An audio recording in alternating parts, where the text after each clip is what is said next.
Louvado seja nosso Senhor Jesus Cristo, para sempre seja louvado. A liturgia do 25º domingo do tempo comum convida-nos a descobrir um Deus cujos caminhos e cujos pensamentos estão acima dos caminhos dos pensamentos dos homens. Quanto o céu está acima da terra. Sugere-nos, em consequência, a renúncia aos esquemas do mundo e a conversão aos esquemas de Deus. Vejamos, a narrativa do profeta Isaías na primeira leitura é um ensinamento de oferta de perdão, paz e felicidade aos pecadores. Em primeiro lugar, assegura que as orações e o arrependimento serão acolhidos por Deus. Buscai o Senhor, invocai-o, deixai o mau caminho, converta-se que o Senhor se compadecerá. Deus não é como o ser humano, seus pensamentos são totalmente diferentes. Ele é infinitamente fiel, não desiste de seus filhos e filhas, não cessa de ofertar-lhes sua misericórdia sem limites.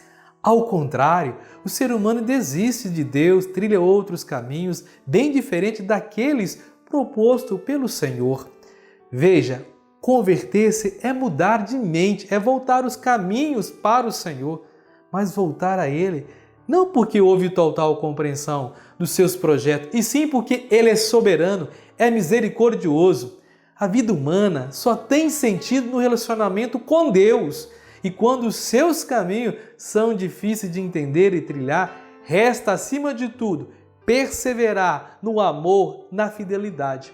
Na segunda leitura, o apóstolo São Paulo nos dá algumas indicações e ensina sobre a importância da perseverança. Mesmo que os planos de Deus se tornem incompreensíveis, o cristão vive unicamente para Deus, não em função de recompensa, por méritos pessoais. Qualquer que seja a situação, boa ou ruim, deve perseverar no bem e na busca de agradar unicamente a Deus, seguindo em frente sem hesitar. O cristão não deve desanimar nunca, ainda que depois de repetidos esforços se sinta fracassado ou mesmo perseguido, como aconteceu com o apóstolo Paulo. É necessário confiar somente em Deus, pois só Ele pode dar eficácia à atividade humana. Mesmo sem entender o que acontece consigo, o cristão deve viver de modo digno do Evangelho, à altura do Evangelho.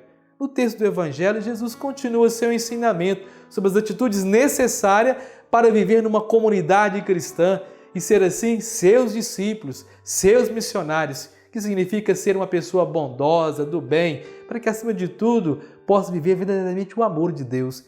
Existe realmente a possibilidade de uma relação com as pessoas que não discriminam, que têm um olhar além das suas capacidades, do próprio interesse. Por isso é viver no amor, proclamando o amor de Deus. Assim nos ensina o teólogo Antônio Pagola. Segundo a história, o dono da vinha foi pessoalmente para a praça da cidade assumir diversos grupos de trabalhadores.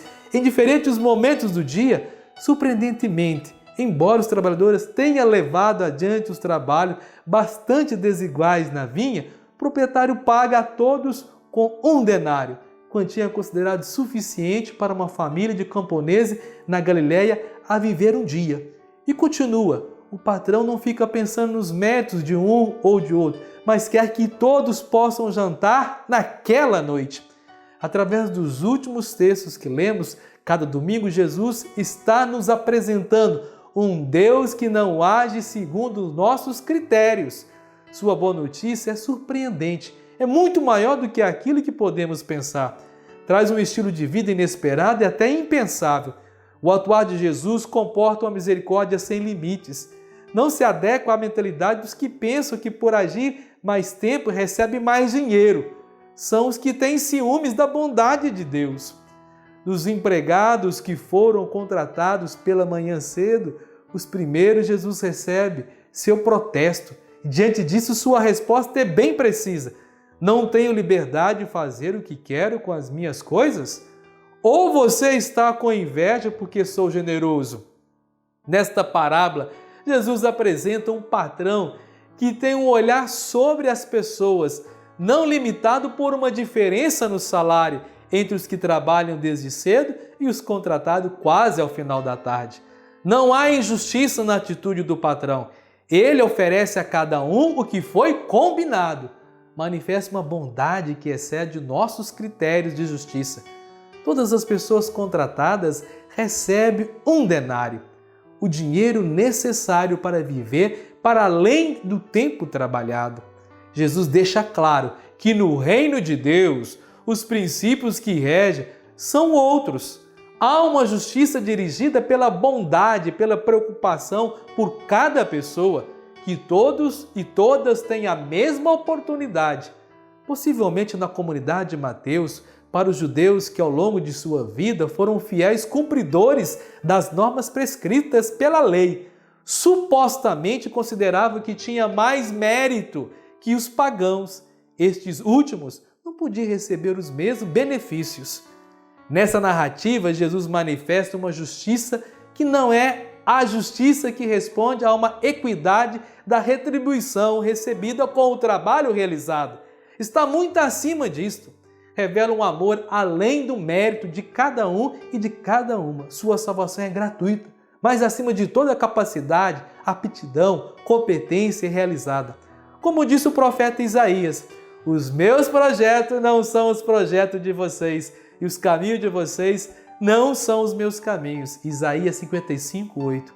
Essa leitura também nos convida a olhar as pessoas com o coração semelhante a Jesus, sem distinção, sem considerar uns superiores aos outros. Para cada pessoa há um lugar especial no sentido de Deus. Seu olhar é sem diferença, seja pela sua religião, cultura, trabalho ou até caridade. Ele conhece cada pessoa e os seus méritos tantas vezes tão manifestos. Seus critérios não são os nossos critérios. Hoje pensamos especialmente por todas aquelas pessoas que procuram trabalho, mas só encontram rejeição por parte dos donos do poder, os donos do mundo. E seja pela sua origem, seus costumes, a cor de sua pele, suas aparências, que provocam desaprovação, desprezo neles, atitudes que só servem para acrescentar os muros do ódio, da indiferença. Como expressa o Papa Francisco, sejamos construtores do rosto da misericórdia, da proximidade, do acompanhamento, da ternura, do encontro, de abatimento de todas as cercas, esquemas, preconceitos. E agrega, Jesus se comovia diante dos dramas das pessoas, não ficava indiferente. O Deus cristão tem rosto de Jesus, que se comove até as entranhas por nós. Façamos-nos uma pergunta: como pensamos a nossa relação com Deus? Como relação na graça ou como desempenho meritório? Na verdade, só a graça de Deus pode instaurar a comunhão conosco. E se tentássemos ir ao encontro dele, fortalecidos com os nossos supostos méritos, não conseguiríamos conhecer o seu amor, sua bondade, seu amor gratuito e nunca merecido. Uma digna conclusão dessa parábola que canta a misericórdia do Senhor, que não cria primeiros e últimos, mas a todos quer salvar. Parece-me ser um trecho da catequese sobre a Santa Páscoa, atribuída a João Crisóstomo. Quem trabalhou desde a primeira hora, receba hoje o justo salário. Quem veio depois da terceira, renda graça e festeja. Quem chegou depois da sexta, não hesite, não sofrerá dano algum. Quem tardou até a nona, venha sem hesitar.